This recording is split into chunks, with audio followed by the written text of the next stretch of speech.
Hey guys, this is the part 2 of Introduction to Root Cause Analysis.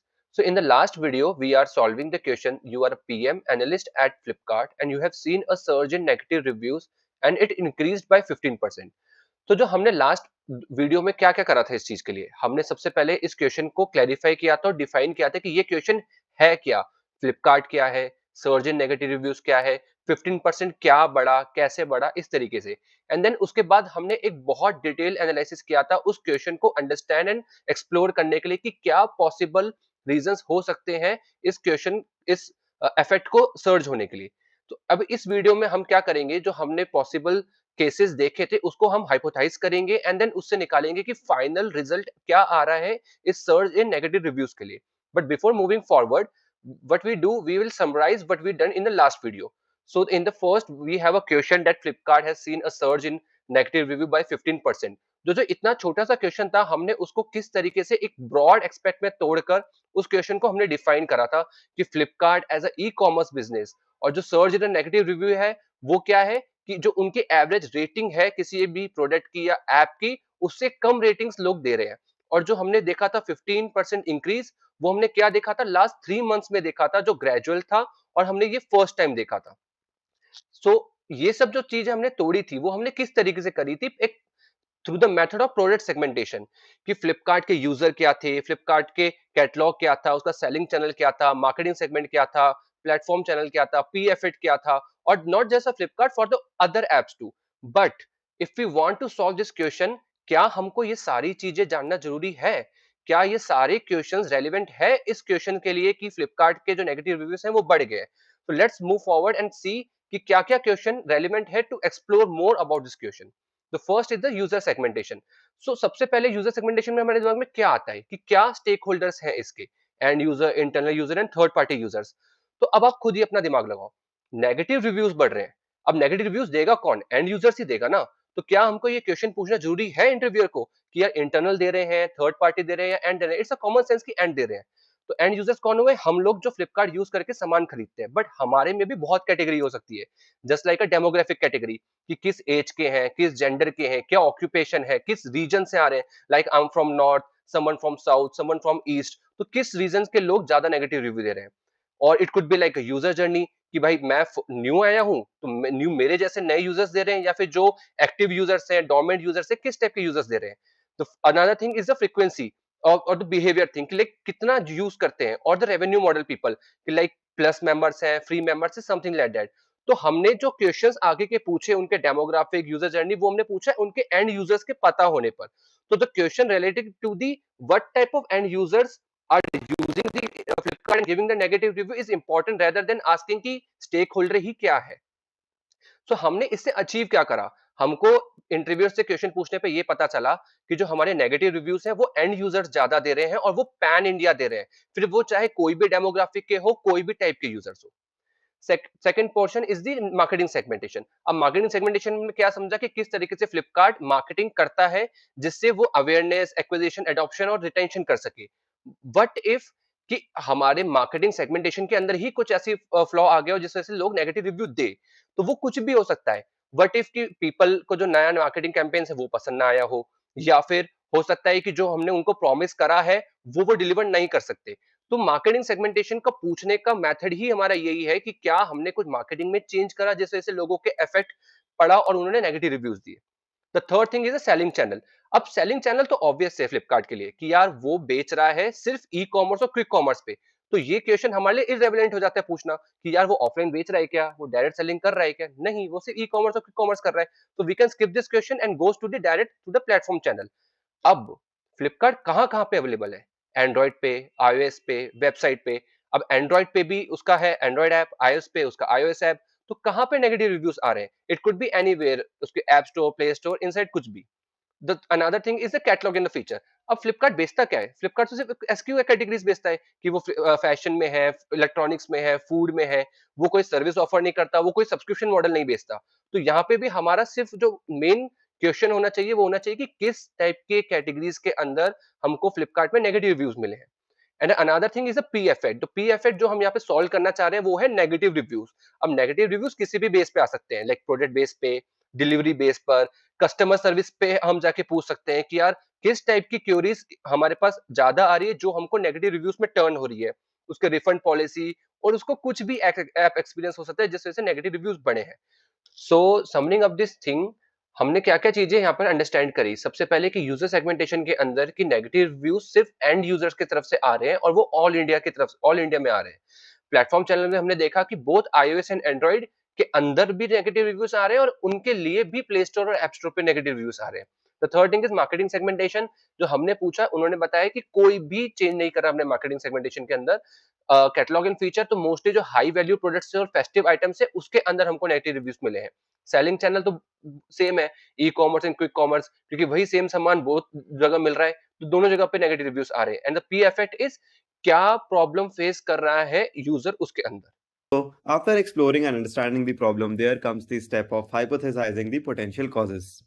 So, we do this in two ways. That first is external factors, that is outside company's control, and the other one is internal factors, that is under company's control. तो under companies control internal factor से क्या मतलब हो गया कि जैसे कि आपका यूआई है या फिर कुछ सर्विस जो हम लोग ऑफर कर रहे हैं, कुछ प्राइस पॉइंट है उसका, वो सारी चीजें कंपनी कंट्रोल कर सकती है, जब भी वो चाहे उस चीज को चेंज कर सकती है। So those are the internal factor जिसपे कंपनी का कंट्रोल है। Other thing is external factors. अब जैसे कि सपोज मैं कुछ चाइना से प्रोडक्ट इंपोर्ट कर रहा था एंड गवर्नमेंट ने अब चाइनीज प्रोडक्ट पे बैन लगा दिया, तो अब इस पे मैं कुछ कर ही नहीं सकता, that is out of my control. So those things come under external factors. तो अब द क्वेश्चन अराइजेस कि हमें कहाँ से स्टार्ट करना चाहिए, एक्सटर्नल फैक्टर्स पूछने चाहिए पहले, इंटरनल फैक्टर्स पूछने चाहिए। तो उसके लिए एक बहुत बढ़िया चीज मिलती है हमारे पास, दैट इज कॉम्पिटिटर एनालिसिस, जो कि जनरली हमें स्टेप के बाद after asking all the clarifying questions कर लेना चाहिए कॉम्पिटिटर एनालिसिस, कि क्या सेम प्रॉब्लम कॉम्पिटिटर भी फेस कर रहा है या कॉम्पिटिटर ने कुछ नया कर दिया है, कुछ भी इस टाइप का। तो अब इसका डिटेल वीडियो हम लोग एक नेक्स्ट वीडियो में पढ़ेंगे, कॉम्पिटिटर एनालिसिस कैसे करते हैं, एक्सटर्नल फैक्टर्स कैसे पढ़ते हैं। लेकिन एक कॉम्पिटिटर एनालिसिस हमें एक आइडिया लग जाता है कि क्या हम एक्सटर्नल फैक्टर पे जाना चाहिए या इंटरनल फैक्टर पे। अब सपोज सेम चीज जो हम फेस कर रहे हैं वो हमारा कॉम्पिटिटर भी फेस कर रहा है, तो अब इससे हमें एक इंसाइट मिलता है कि यार सेम गलती दोनों जने एक साथ तो बहुत ही कम चांस से करेंगे, तो मेजरली वो रीजन कहीं हो सकता है एक्सटर्नल फैक्टर में लाई करे, कुछ बाहर से, कुछ इन जनरल गवर्नमेंट साइड से या फिर पीपल साइड से कुछ ऐसा हुआ है जिसकी वजह से ये सारे इफेक्ट सारे कॉम्पिटिटर सेम सेगमेंट में फेस कर रहे हैं। बट अगर अब एक केस लेते हैं जिसमें कॉम्पिटिटर के ऊपर कोई चेंज नहीं आया, तो फिर मतलब कि ऐसा है कि हम ही ने कुछ खराब किया है, हमें अपना ही कुछ ठीक करना पड़ेगा, then we prefer the internal factor. So this is the distinction point of it. So internal factors में हम लोग आगे डीप डाइव करें तो उसके अंदर आ जाता है उसका ऐप जर्नी। अब जो भी कंपनीज ऐप बेस्ड होंगे एंड ऐप बेस्ड कंपनीज का अगर हमें एक जर्नी मैप करना होगा, तो उसके लिए भी यूज दिस प्रोसेस, जिसमें first first step is the trigger point, जिससे आप उस ऐप को ओपन करते हो। आप इट कुड बी ऑर्गेनिक और इनऑर्गेनिक। ऑर्गेनिक हो गया आपका खुद से मन किया, कोई मुझे कुछ खाने का मन करा, मैंने जोमेटो खोल दिया, या फिर मुझे कहीं ट्रैवल करना है, मैंने उसके लिए ओला उबर का ऐप खोला। सेकंड कुड भी इनऑर्गेनिक ट्रिगर, जैसे कि अब कुछ पुश नोटिफिकेशन आया, मैंने उसको देख के ऐप ओपन किया, या फिर मैंने कहीं मार्केटिंग कैंपेन या कुछ देखा, मैंने फिर उस पे ऐप पे क्लिक किया, तो that would be inorganic trigger. Next is the app open, the loading screen आती है एंड देन हम इसके होम पेज पे जाते हैं। अब देन उसका प्राइमरी एक्शन आ जाता है। अब जैसे ओला उबर है तो enter the drop and pickup locations हो गया, जोमेटो स्विगी है तो क्या खाने का मन है वो हो गया, अर्बन कंपनी है तो अब आपको क्या किस टाइप की सर्विस ऑफ ऑर्डर करनी है वो हो गया। तो अब आप उस पे या तो उसके सर्च पेज पे जाते हो या फिर जो भी वहाँ पे गिवन मेन्यू ऑप्शंस आपके होम पेज पे दिख रहे हैं, आप उसी में से कुछ क्लिक करते हो या फिर सर्च करते हो, देन आपके पास सर्च रिजल्ट्स आ जाते हैं। देन आप उसके चेकआउट फ्लो पे जाते हो, उसका पेमेंट ये सब करते हो। देन प्री चेकआउट हो गया, जैसे कि अब कैब के केस में कि कितनी दूर है कैब, कब आने वाली है, फॉर फूड डिलीवरी कि आपका खाना प्रिपेयर हो गया है, कहाँ पे है, क्या है। Then next step is post checkout की ठीक है, अब आपके पास आपका सामान डिलीवर हो गया है, अब आपको उसके ऊपर जैसे खाना ठंडा आ गया तो आप जोमेटो के कस्टमर केयर पे जा रहे हो, या फिर ओला ने आपको फाइनल पेमेंट पे ज़्यादा पैसे दिखा दिए तो आप उसके लिए लड़ रहे हो कि भाई नहीं मैं नहीं दूंगा इतना पैसा एक्स्ट्रा। तो ये सब उसका पोस्ट चेकआउट पे आएगा। तो this is the entire app journey. Next comes in internal factor, that is user journey. अब यूजर जर्नी और ऐप जर्नी में डिफरेंस क्या है कि ऐप जर्नी में जो कस्टमर है वो एक ऐप के थ्रू उस पूरे प्रोसेस को फॉलो कर रहा है, बट इन यूजर जर्नी वो यूजर हर एक स्टेप फिजिकली खुद से कर रहा है। अब मैं एक एग्जांपल लेता हूँ कि एक शॉपिंग मॉल के अंदर एक शॉप था, उसका सेल कम हो रहा है एंड रीजन इज कि वहाँ पे लोग कम आ रहे हैं। तो अब लोग कम आ रहे हैं उसके लिए हमें उसकी पूरी यूजर जर्नी ट्रैक करनी पड़ेगी। तो अब ए हो गया उसका स्टार्ट पॉइंट एंड बी हो गया उसका एंड पॉइंट, कि अब एक बंदा है वो अपने घर से निकला एंड उसको बी जो कि उस शॉपिंग मॉल के उस शॉप तक पहुंचना है। तो ये दो मेरे एंड पॉइंट्स हो गए। अब जितने भी बीच के इंटरमीडिएट पॉइंट्स हैं वो सारे मैं लिस्ट डाउन करूंगा। अब जैसे सपोज कि मैं घर से निकला, अब मेरे को सबसे पहले मॉल तक पहुंचने के लिए कुछ ट्रांसपोर्ट लेना पड़ेगा। इट कुड बी ओला उबर हो गया, मेट्रो हो गया, प्राइवेट मतलब कुछ बसेस हो गया, या फिर मेरे पास खुद की कार है। अब अगर मैं खुद की कार से जा रहा हूँ तो मॉल पहुंचने के बाद मैं पहले उसको पार्क करूंगा, तब मुझे पार्किंग ढूंढनी है। लेकिन अगर मैं ओला उबर या टैक्सी से जा रहा हूँ तो फिर मुझे वहीं पे वो ड्रॉप ऑफ कर देगा, वहीं से फिर मैं डायरेक्टली मॉल के अंदर चला जाऊंगा। अब मैं मॉल के अंदर पहुंच गया, अब मुझे को उस शॉप को नेविगेट करना है कि अब वो कहाँ पे है वो शॉप। फर्स्ट फ्लोर पे है, सेकंड फ्लोर पे है, तो मुझे अब लिफ्ट लेना पड़ेगा, एस्केलेटर लेना पड़ेगा। अब हो सकता है कि मॉल थर्ड फ्लोर तक है, जो लिफ्ट है हमारी वो फर्स्ट फ्लोर तक ही जाती है, बाकी दो फ्लोर आपको सीढ़ी से चढ़ के जाना है। तो अब क्योंकि वहां पे लिफ्ट जो थी फर्स्ट से थर्ड फ्लोर वाली वो खराब हो गई है, तो अब जो भी लोग हैं वो उतना एफर्ट मारना नहीं चाह रहे, इतना चढ़ के कौन जाए। तो इस वजह से यूजर कम आ रहे हैं। तो like this is the way that we track the entire user journey की start point A end point B. अब इसके बीच में जो जो चीजें उसके साथ हो सकती है वो हम पूरा ट्रैक करते हैं कि कहाँ दिक्कत आ रही है। सो अब एक एक बहुत इंटरेस्टिंग चीज है कि कैन दीज टू थिंग्स को exist at the same time. कि अब ऐप जर्नी तो एक हो गया हमारा कि हाँ कस्टमर ने एक ऐप खोला एंड पूरा चेकआउट। यूजर जर्नी होगा उसको ए से बी पहुंचना था। क्या ये दोनों साइमल्टेनियसली एग्जिस्ट कर सकती हैं? Let us take an example of an airport. अब जहाँ पे डिजी यात्रा के इंटीग्रेशन से जो यूजर जर्नी है वो थोड़ी थोड़ी डिफरेंट हो गई है। कि अब आपको अपने घर से एयरपोर्ट तक तो पहुंचना है, वो सेम रहेगा। लेकिन अगर आपके पास अब डिजी यात्रा का ऐप है तो आप डायरेक्टली ऐप से स्कैन करके डायरेक्टली अंदर जा सकते हो। नहीं तो फिर आपको बाहर गेट पे पहले एक बंदे को अपना आईडी कार्ड बोर्डिंग पास दिखाना है, वो आपको चेक करेगा एंड देन फिर आप अंदर जाओगे।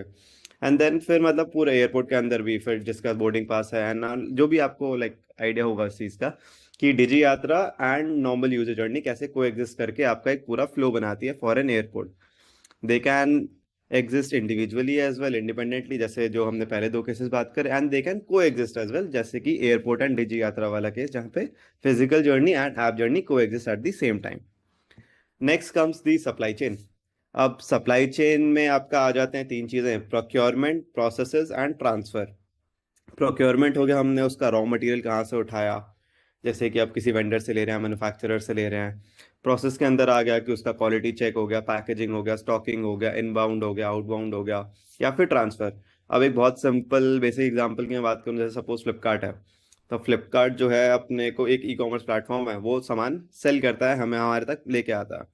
तो अब वो सामान खुद तो प्रोड्यूस कर नहीं रहा है, वो एक वेंडर से सामान लेता है, अपने किसी नेशनल लेवल या फिर स्टेट लेवल वेयर हाउस पे लेके जाता है। फिर वहां से वो दूसरे वेयर हाउस जो डिलीवरी लोकेशन के पास वाला वेयर हाउस है वहां पे लेके जाता है। फिर उसका लास्ट माइल डिलीवरी होता है। तो अब ये सारे ट्रांसफर्स हो गए उसके। अब इसके में प्रोक्योरमेंट हो गया वेंडर के थ्रू। अब बीच में प्रोसेस क्या करेगा वो, अब जैसे वेंडर से कुछ सामान आया तो अपने इनिशियल वेयर हाउस में डालने के पहले वो चेक तो करेगा एक बार कि भाई इसका क्वालिटी ठीक है कि नहीं, कुछ खराब सामान तो नहीं भेज दिया वेंडर ने। फिर वो उसको या तो फिर लास्ट माइल डिलीवरी के लिए उसको ऊपर वो पैकेजिंग करेगा, अपनी फ्लिपकार्ट जैसे अपनी पैकेजिंग लगाता है लास्ट में ऊपर में। इनबाउंड आउटबाउंड हो गया कि अब उसके वेयर हाउस में सामान वेंडर से ट्रक से आया, उसको अब उतार के अपने वेयर हाउस में डालना। एंड जब उसका कुछ ऑर्डर प्लेस हुआ तो अब वापस उसको वहां से पिक करके सामान को आगे फॉरवर्ड करना। तो अब इतने पूरे प्रोसेस में कहीं कुछ भी हो सकता है। So this is where supply chain analysis comes to us in a helpful way. कि अगर सप्लाई चेन साइड कुछ भी इशू है, कोई प्रोडक्ट डैमेज मिल रहा है या कुछ भी इशू सप्लाई चेन साइड से आ सकता है, तो ये पूरा प्रोसेस हम लोग ट्रैक करते हैं सप्लाई चेन का, टू अंडरस्टैंड कि अच्छा ठीक है ये सप्लाई चेन यहाँ से स्टार्ट होता है एंड यहाँ पे एंड होता है, इसके बीच में इसने ये प्रोसेसेस के थ्रू गया है, अब कहीं पे भी गलती हो सकती है। तो अब ये जो हमने तीन टाइप की जर्नीज पढ़ी, इसको आप एक फनल की तरह अंडरस्टैंड करो कि जो एक हमारा स्टार्ट पॉइंट था वहां पे सब कुछ अवेलेबल है। जैसे कि सपोज एक ऐप जर्नी की बात करूँ तो 100 people open our app, and end point जो कि हमारा मान लो कि number of food orders is 55 only. तो अब मल्टीपल स्टेप्स पे ड्रॉप ऑफ देखने को मिल सकते हैं ना, राइट? कि 100 लोगों ने ऐप ओपन किया बट सर्च पेज पे 98 ही गए। सर्च पेज से जो रेस्टोरेंट एक्सप्लोरेशन पेज है उस पे 90 अराउंड ही लोग आए, एंड देन फिर वहां से जिन्होंने ऑर्डर प्लेस किया वो 60 ही थे। एंड ऑर्डर प्लेस करने के बाद जिन्होंने कैंसिल नहीं किया एंड ऑर्डर को डिलीवर होने दिया वो 55 लोग थे। तो अब जैसे कि हम देख रहे हैं कि 90 to 60 बहुत बड़ा ड्रॉप ऑफ आ रहा है।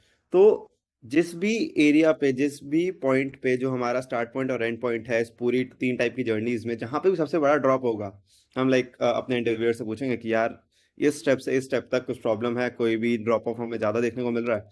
अब सपोज उसने कहा कि हाँ इस स्टेप से इस स्टेप में बहुत ज्यादा ड्रॉप ऑफ दिख रहा है, तो फिर हम उस चीज को डीप डाइव करेंगे। ठीक है। तो ये पूरा हमारा जर्नी जो हमने तीनों इस्टेब्लिश करी एंड ये फनल एनालिसिस कि एग्जैक्टली ड्रॉप ऑफ हो कहाँ पे रहा है, ये उसके लिए काम आता है। Let's understand this problem with the question of a Flipkart. सो अभी हम देखेंगे कि फ्लिपकार्ट का एक इंटरनल फ्लो कैसे किस तरीके से रहेगा। तो सबसे पहले आप ओपन करोगे ऐप को। अब वो ओपन किसी भी तरीके से होता है, इनऑर्गेनिक और ऑर्गेनिक। ऑर्गेनिक जस्ट लाइक कि आपको कुछ सर्च करना फ्लिपकार्ट पे, आपने सर्च कर लिया। इनऑर्गेनिक में कि आपको पुश नोटिफिकेशन आया, आपने इंस्टा पे कोई ऐड देखा प्रोडक्ट का, तो उस तरीके से। अब आप होम पेज पे पहुंचोगे, होम पेज पे आपको बहुत सारी चीजें दिखती है। अब if you find something good over there, तो आप वहां से प्रोसीड करोगे, otherwise you will go on the search page. अब सर्च पेज पे से लाइक आपने कुछ भी सर्च करा, शूज, जीन्स, फोन, तो उससे रिलेटेड उसका एक सर्च रिजल्ट आएगा। उस सर्च रिजल्ट के थ्रू आपको कोई एक प्रोडक्ट अच्छा लगा, तो आप उस प्रोडक्ट पेज पे चले गए। प्रोडक्ट पेज पे जाके आपने सारी चीजें देखी कि प्राइस सही है या डिस्क्रिप्शन सही है, ऑफर बढ़िया मिल रहे हैं, तो चलो इसको खरीद लेते हैं। तो आप गए चेकआउट फ्लो में। अब चेकआउट फ्लो में क्या आएगा आपका? आपका आएगा एक तो ऐड टू कार्ट, उसके बाद आपका आ जाएगा बाय नाउ वाला ऑप्शन। अब आपने वो चीज बाय कर ली, तो उसके बाद आपका जो प्रोडक्ट है वो आपका चले जाएगा ऑर्डर ऑप्शन के अंदर, जहां पर आप देख सकते हो कि प्री डिलीवरी मेरा कब तक ऑर्डर आ रहा है, क्या उसकी टाइमलाइन है। एंड देन पोस्ट डिलीवरी जब आपको वो ऑर्डर आपके पास रिसीव हो गया, तो आपको कुछ भी अगर गड़बड़ आई तो आप कस्टमर केयर को सर्विस पे जा सकते हो, या फिर आप उसके लिए रिटर्न अप्लाई कर सकते हो। तो अब हम इसको एक बहुत अच्छी तरीके से डिटेल में पढ़ेंगे कि किस तरीके से चीजें रहती है। तो अभी जिससे पहले आपने देखा कि हम एक फनल के बारे में पढ़ रहे थे। फनल में लेके सबसे ऊपर आपका आया होम पेज। अब होम पेज से नेक्स्ट पेज तक जाने के लिए अगर हमको कोई बहुत सिग्निफिकेंट ड्रॉप दिखे, तब तो हम इसको डीप डाउन करें कि यार क्या होम पेज पे कुछ गड़बड़ हो रही है जिस वजह से नेगेटिव रिव्यू आ सकते हैं। इफ नॉट, तो we can directly move to the next part. But for this thing we can just take it like कि यार होम पेज पे भी कुछ दिक्कत आ सकती है। तो हम क्या-क्या क्वेश्चन पूछ सकते हैं होम पेज पे? उसके लिए हमको समझना पड़ेगा कि फ्लिपकार्ट के होम पेज पे आता क्या-क्या है। सबसे पहले ऊपर अगर आप देखोगे तो उसका आएगा पोर्टफोलियो कि वो क्या-क्या बेच रहा है। सेकंड थिंग उसका सर्च ऑप्शन, थर्ड थिंग उसका कैटेगरी, चौथा थिंग कि हमारे पास आ जाता है सबसे ऊपर banner, then recent search and then at the bottom हमारे पास आता है नैव बार। तो अब इससे क्या-क्या पॉसिबल क्वेश्चन बन सकते हैं कि क्या हमने होम पेज का डिजाइन ही चेंज कर दिया? हो सकता है पहले वाला डिजाइन बहुत बढ़िया हो, लोगों को बहुत ईजिली चीजें समझ में आ जाती हो, लेकिन हमने जैसे-जैसे प्रोडक्ट ऐड करते गए, चीजें ऐड करते गए, हमने उसका डिजाइन बहुत कॉम्प्लिकेट कर दिया। या फिर जो हमने उसकी कैटेगरी है उसको इस तरीके से रीअरेंज कर दिया कि कुछ चीजें नहीं मिल रही, या फिर हमने जैसे लाइक टेक एन एग्जांपल कि हमने कुछ पूजा वाला आइटम और अडल्ट वाली आइटम एक साथ रख दिया, जिस वजह से लोगों की भावनाएं हर्ट हो गई और उन्होंने नेगेटिव रिव्यू देना चालू कर दिया कि why you are putting these two things in a same category side by side. So we can also take it like कि यार हम होम पेज पे बहुत सारी चीजें दिखाते हैं, तो हमने वहां पे एड्स दिखाने चालू कर दिए रेदर देन जेन्युइन डील्स। तो लोगों को एड्स देख देख के परेशान हो गए, या फिर हमने हमारा कुछ एल्गोरिदम इस तरीके से चेंज करा कि जो लोग जिस तरीके के प्रोडक्ट्स खरीदते हैं उसको क्रॉस सेल ना करते हुए हम कुछ भी रैंडम चीजें दिखा रहे हैं जो उनको चाहिए ही नहीं। या फिर हम ऐसा है कि हमने कुछ नैव बार में चेंज कर दिया जिस वजह से लोगों को चीजें ढूंढने में मुश्किल आ रही है। और just for the sanity check हम ये भी पूछ सकते हैं कि क्या हमारा ऐप सही में वर्क कर भी रहा है, नहीं कर रहा है ठीक से, कुछ ग्लिचेस तो नहीं आ रहे, कुछ image glitches, working glitches, anything. The second thing is the search. तो सेम चीज जैसे हमने होम पे करा कि क्या सर्च पे हमको मैक्सिमम ड्रॉप या इंक्रीज कुछ दिख रहा है। अगर दिख रहा है तो हम सर्च को एक्सप्लोर करें, नहीं दिख रहा तो हम मूव फॉरवर्ड करें। But for this thing let take it like कि सर्च पे भी दिख रहा है, तो सर्च के क्या क्या पोर्शन होंगे। सबसे ऊपर आएगा आपका सर्च बार, देन उसके आएगा कि क्या रिसेंट लोगों ने सर्च करा है, उसके नीचे उसके रिकमेंडेशन एंड अदर थिंग। तो अब हम सर्च पे क्या क्या हाइपोथेसिस कर सकते हैं कि लाइक कुछ डिजाइन चेंज हुआ है सर्च का, या फिर कुछ एनोमली आई है कि भाई मैं टीवी सर्च कर रहा हूँ, मेरे को ईयरफोन्स दिखा रहा है, मैं कुछ और सर्च कर रहा हूँ, मुझे कुछ और दिखा रहा है, या फिर जो प्रोडक्ट दिखा रहा है वो सही भी दिखा रहा है या नहीं दिखा रहा है। The third thing is the search result. तो चलो मैंने आईफोन सर्च कर लिया, अब हम वही सेम चीज जैसे हमने सर्च में करा था हम यहाँ पे भी चेक करेंगे कि अगर मेजर कुछ डिफरेंस आ रहा है, आ रहा है तो ठीक, नहीं तो हम उसको स्किप करें। लेट्स टेक एन एग्जांपल कि आ रहा है, तो हम सर्च रिजल्ट पे पहुंचे, हमारा हमने सर्च करा आईफोन, तो सबसे ऊपर क्या दिखा, उसका सर्च बार, देन उसका स्मार्ट फिल्टर, देन प्रोडक्ट की लिस्ट, एंड देन नीचे फिल्टर। तो अब हम यहाँ पे क्या क्या क्वेश्चन क्रिएट कर सकते हैं कि लाइक कि क्या हमने डिजाइन चेंज करा, बेसिक क्वेश्चन। क्या हमको कोई एनोमली आ रही है रिजल्ट में कि मैं आईफोन सर्च कर रहा हूँ मुझे सैमसंग दिख रहा है, या मैं आईफोन सर्च कर रहा हूँ लेकिन मुझे एप्पल के बाकी प्रोडक्ट्स दिख रहे हैं साथ में। जस्ट लाइक कि are we showing the right products और are we showing some other products too, कि लाइक एप्पल आईफोन सर्च करा तो फोन दिखाना चाहिए, लेकिन नहीं, उसके बड्स भी दिखा रहा है, उसके चार्जर भी दिखा रहा है, उसके हेडफोन भी दिखा रहा है क्रॉस सेल करने के लिए। या फिर हम कुछ स्पॉन्सर्ड प्रोडक्ट प्रमोट कर रहे हैं कि लाइक हमने आईफोन सर्च करा लेकिन आईफोन के कवर ऊपर टॉप पे दिख रहे हैं क्योंकि वो स्पॉन्सर्ड है, या फिर हम उसका फिल्टर और कुछ काम नहीं कर रहा। तो बहुत सारी रीजन है जिस वजह से लोगों का एक्सपीरियंस खराब हो सकता है और वो नेगेटिव रिव्यू दे सकते हैं। Another page is the product page. तो अब आप आईफोन के अंदर चले गए, आपको आईफोन पसंद आ रहा है, आपको देखना है कि क्या क्या चीजें हैं, तो आईफोन के पेजेस पे क्या क्या आएगा। सबसे पहले उसकी इमेज, उसके सारे कलर्स, देन उसके वेरिएंट्स, उसका प्राइस, उसके ऑफर्स, उसके प्रोडक्ट हाइलाइट, उसके रिव्यूज, बहुत सारी चीजें होती है एक प्रोडक्ट को देखने के लिए। तो अब अगर हमको इसमें ड्रॉप दिख रहा है या इसमें कुछ प्रॉब्लम दिख रही है, तो हम क्या क्या क्वेश्चन पूछ सकते हैं? सबसे पहले बेसिक क्वेश्चन, क्या हमने पेज का डिजाइन चेंज करा? क्या हम सही प्रोडक्ट दिखा रहे हैं? हमने आईफोन 16 का फोटो पे क्लिक करा लेकिन अंदर आईफोन 15 निकला, प्रॉब्लम हो सकती है। क्या प्रोडक्ट का डिस्क्रिप्शन, इमेज, नेम सब करेक्ट आ रहा है? क्योंकि टेक एन एग्जांपल, यार अब आईफोन एक ही वेंडर तो नहीं बेचेगा, वेंडर भी बहुत सारे हैं उसके अंदर। हो सकता है वेंडर ए ने आईफोन का कुछ अलग डिस्क्रिप्शन दे रखा हो, वेंडर 2 ने कुछ और दे रखा हो, वेंडर 3 ने कुछ और दे रखा हो। तो इससे क्या होगा ना, यूजर्स को कंफ्यूजन होगा यार, कि सेम ही आईफोन अलग-अलग वेंडर अलग-अलग तरीके से बेच रहा है, अलग-अलग प्राइस पे। तो this anomaly can also create a such type of experience कि लोग नेगेटिव रिव्यू देना चालू कर दें। अनदर थिंग इज लाइक कि प्रोडक्ट के रिव्यूज ही नहीं दिख रहे, कि तो लोग अपना कुछ फ्रस्ट्रेशन ही नहीं निकाल पा रहे कि अगर उनको कुछ गलत प्रोडक्ट मिला है, तो दैट्स वाई कि वो ऐप स्टोर पे जाकर या प्ले स्टोर पे जाके फ्लिपकार्ट के अगेंस्ट नेगेटिव रिव्यू दे रहे हैं कि इन्होंने रिव्यूज ही बंद कर दिए। अनदर थिंग इज लाइक कि कुछ हमने डिलीवरी या रिटर्न पॉलिसी चेंज कर दी। पहले जैसे था कि यार कुछ भी खराब हुआ आपका 7 डे में रिटर्न हो जाएगा, लेकिन अब क्या करते हैं, ये अब ये बोलते हैं कि आपको सर्विस सेंटर जाना पड़ेगा। क्या हो सकता है इससे भी बुरा कुछ चीज कर दियो जिस वजह से लोगों को नेगेटिव रिव्यू बढ़ गए। अनदर थिंग इज लाइक कि क्या मेरे एरिया में वो अवेलेबल हो रहा है नहीं हो रहा है। मैं मेजर सिटी में रह रहा हूँ लेकिन स्टिल मेरे यहाँ पे एरिया में अवेलेबल नहीं हो रहा। और समथिंग लाइक कि जो उसके प्राइस है वो बहुत ज्यादा फ्लक्चुएट है, रेगुलरली चेंज हो रहे हैं, ये बार बार out of stock in stock हो रहा है, तो ये सब चीजें इसमें आ जाएगी। अब आपको आईफोन समझो पसंद आ गया और आपने चेकआउट फ्लो पे चले गए उसको, अब चेकआउट फ्लो में क्या क्या दिक्कतें आ सकती है? तो चेकआउट फ्लो के तीन मेजर सेक्शन होते हैं। सबसे पहले आपको order summary and then second is a payment. तब ऑर्डर समरी में हमको क्या क्या चीजें दिखती है कि भाई कहाँ पे डिलीवर हो रहा है, क्या जो हमारे पास वो है, पेज है, उसपे सही प्रोडक्ट दिख रहा है नहीं दिख रहा, बहुत सारी चीजें, पेमेंट ऑप्शन एंड ऑल, ये सब हमको चीजें दिखती है। अब अगर इसमें गड़बड़ हुई तो हम क्या क्या क्वेश्चन पूछ सकते हैं इससे रिलेटेड? तो सबसे पहला आएगा कि मेरे को जो एड्रेस जिस पे मैं लेना चाह रहा हूँ वो एड्रेस सेव हो पा रहा है नहीं हो पा रहा, एड्रेस की एपीआई वर्क कर रही है नहीं कर रही। सेकंड थिंग इज कि जो मैंने आईफोन 16 सर्च करा और जो मैंने उसको चेकआउट कर रहा हूँ वो सेम मॉडल, सेम कलर है या नहीं है। प्राइस डिटेल, यार अंदर तो 55,000 दिखा रहा था, बाहर आते आते 60,000 हो गया, तो क्या इस वजह से कुछ दिक्कत आ रही है? जो ऑफर्स मुझे बाहर दिखा रहे थे कि आप क्रेडिट कार्ड का ऑफर लगाओ आपको 15% 20% डिस्काउंट मिलेगा, लेकिन जब मैं अंदर गया वो मेरे को ऑफर ही नहीं दिख रहा। या फिर अगर ऑफर दिख भी रहा है तो वो इनवैलिड दिखा रहे कि यार आप पे नहीं लग सकता, लेकिन बाहर तो दिखा रहा था। अब हो सकता है मेरे को ईएमआई में लेना हो लेकिन ईएमआई ऑप्शन अवेलेबल नहीं है, लेकिन बाहर दिखा रहा था कि ईएमआई ऑप्शन हो सकता है। या फिर मैं पेमेंट करना चाह रहा हूँ लेकिन मेरे से पेमेंट हो ही नहीं पा रहा है, कुछ तो पेमेंट में दिक्कत आ रही है, कुछ में दिक्कत आ रही है। जस्ट लाइक कि जैसे अभी बिग बिलियन डे के सेल के टाइम पे यही तो हुआ था, बहुत से लोगों ने पेमेंट करने की कोशिश करी लेकिन उनका पेमेंट ही कंप्लीट नहीं हो पा रहा था, जिससे उनको प्रोडक्ट ही नहीं मिला। तो इस वजह से क्या नेगेटिव रिव्यू बढ़े हैं। और last thing like payment API is working fine और नॉट। तो अब आपका ये सारी चीजें हो गई, अब आपने एक बार प्रोडक्ट ऑर्डर कर दिया, तो अब उसके बाद आपको दिखता क्या है उस प्रोडक्ट से रिलेटेड? तो let's take an example of this scene. तो सबसे पहले हमको क्या दिखेगा? Product description. उसके बाद दिखेगा प्रोडक्ट रिसीविंग डिटेल की, यार आपको ओपन बॉक्स मिलेगा, आपको चेक करने का मौका मिलेगा, आपको एक ओटीपी देना है। उसके बाद आपका डिलीवरी टाइम क्या है, कि कब वो आपका डिलीवर हो रहा है, कल, परसों, एक हफ्ते बाद, समथिंग लाइक दैट। तो अब इस पे अगर हमको दिक्कत फील हो रही है, हमको लग रहा है कि यहाँ पर दिक्कत आ सकती है, तो हम क्या-क्या क्वेश्चन पूछेंगे इसके लिए? तो सबसे पहले is like delivery time and timeline, कि स्टार्टिंग में जब मैं ऑर्डर कर रहा था तब तो दिखा रहा था विद इन 7 डेज़ आ जाएगा, लेकिन अचानक से बहुत देर हो गया। 14 डेज़ दिखाने लग गया, 15 डेज़ दिखाने लग गया, इस तरीके से। या फिर जो इनकरेक्ट टाइमलाइन दिखा रहा है, कि यार दिखा रहा है कि भाई डिलीवर आज हो गया, लेकिन अभी तक मेरे पास कुछ ना प्रोडक्ट आया, ना कुछ आया और टाइमलाइन में दिखा रहा है कि डिलीवर हो चुका है। या फिर बहुत ज़्यादा डिले हो गई, पुअर रिस्पॉन्स आ रहा है कस्टमर टीम की वजह से, कि मेरे को दिख रहा है कि यार मेरा प्रोडक्ट आज आना चाहिए था लेकिन आया नहीं, तो मैं कस्टमर केयर पे कॉल कर रहा हूँ और वो मेरे को रिस्पॉन्स दे रहे हैं कि नहीं-नहीं सर आ जाएगा, नहीं-नहीं सर आ जाएगा, और मेरे को ऐसे ब्लैक में रख रखा है कि कब आएगा। तो इस तरह से कुछ भी दिक्कतें यहाँ पे आ सकती है। अब चलो ठीक है, आपका प्रोडक्ट डिलीवर भी हो गया, तो अब पोस्ट डिलीवरी कुछ दिक्कत आ रही है क्या? तो पोस्ट डिलीवरी में हमको स्क्रीन में क्या-क्या दिखेगा कि यार हमारा प्रोडक्ट, हमारा डिलीवर स्टेटस, हमारा एक्सपीरियंस और नीचे एड्स दिख रहे हैं।